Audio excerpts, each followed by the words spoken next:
So it's lips time. I can hear you screaming, yeah! And I know, because as I said at the beginning, my name's Dr. Esho, aka that lip guy. And I know a majority of you are going to be coming in to hear what are lip fillers. So I'm going to tell you about that. So listen up. Lip fillers are dermal fillers, hyaluronic acid in fact. No, I'm going to be serious, I'm not going to get too technical with you. But lip fillers are dermal fillers and they're synthetic forms of hyaluronic acid. That's what our own body naturally produces. But in our own body, we produce it in a 12-24 hour cycle, which we constantly break down. In its synthetic form, it lasts a lot longer. It can last up to 4 to 6 months or even longer, but it depends on the age of the patient, what product is used, and how much is injected at the time. So the process, how do we make lips from lip fillers or dermal fillers? Well, I make it look easy, but it's not easy. But I'll take you through simple steps on how you should have it done, or how I do it. So first, it's making sure the patient is absolutely pain-free. It's really important for me. And there's a couple of ways we can do that. Now, some people just say because the product has local anesthetic in it, it's enough. I don't believe that. So I think the patient needs to have a dental block. So you know when you're at the dentist and you get the teeth numb for getting a filling and things like that, that's what I do. And you're completely numb from the nose downwards for at least 2 hours. It's great. Feels stupid, but it's great. You don't feel a thing. The other thing is, if you don't want to be as numb for too long and you're okay with a little bit of pain or a little bit of being uncomfortable, I should say, then using topical anesthetic on the area is good. It's a lot shorter, you recover a lot quicker, but it is slightly more uncomfortable than a full dental block. So once you're nice and numb, whichever option you have chosen, then it's down to me to do my thing with the needle. And I'm going to start to inject slowly and sculpt that lip and form a shape that is suited to you. Now, that process is probably going to take me a good 10 to 15 minutes. There's no rush. I always say you need to take your time when you're trying to create this perfect piece of work. It's art, and you need someone that needs to appreciate it.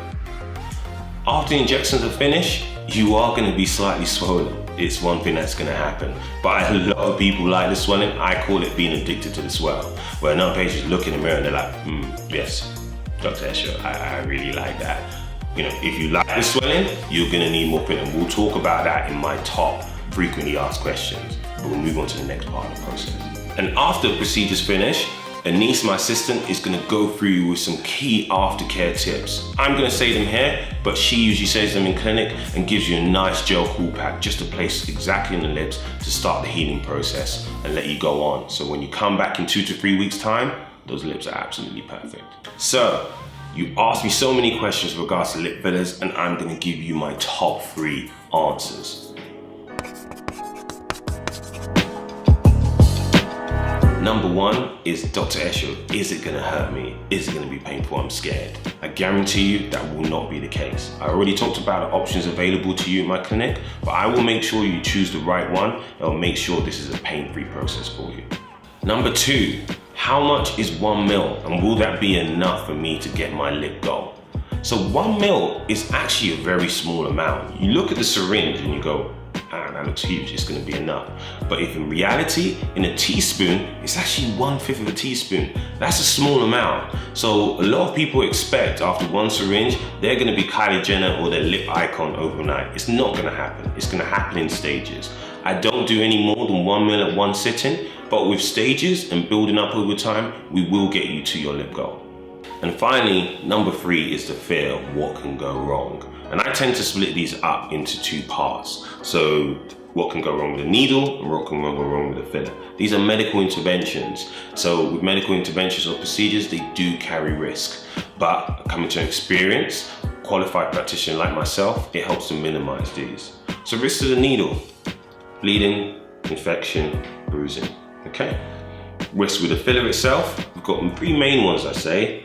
Allergy, small lumps and bumps, or necrosis, which is the big one. And I'll talk about that. So necrosis is where if we block up an artery, that's a vessel that's taking blood to the area of tissue. That tissue is starved of oxygen and nutrients. And if it can't get that, it will die. It tends to go black and then it comes away. It's a really scary time to be in, and touch wood, I've not had any of the experiences. I have fixed people that have those, and there are procedures to help identify and treat them, but it's very rare, but you need to know about it if you're going to undergo any dermal filler procedure. And this one's not in the top 3, but it is one you keep asking me, journalists keep asking me, people on TV keep asking me. Dr. Esho, are these your real lips? Yes, they are. I'm Nigerian. This is DNA. This is not dermal fillers. They're real. So if anyone asks me that again, refer back to this, because I'm tired of answering that question. Real. So, you've got your new lips, you're on your way home. You want to party and drink some alcohol. No alcohol, at least for the first 24 to 48 hours. The main reason behind that is we've just been sticking needles in your lips. The lips are swollen, the vessels inside are trying to heal. Alcohol can affect the way the platelets work, and if that happens, you're more likely to have what we call a rebleed, or more likely to affect the bleeding and bruising, and it will make it a lot worse. Icing. This is crucial. I know a lot of you will be addicted to the swell, so when you get your new lips, you're loving that swollen look, and you're wanting it not to go down.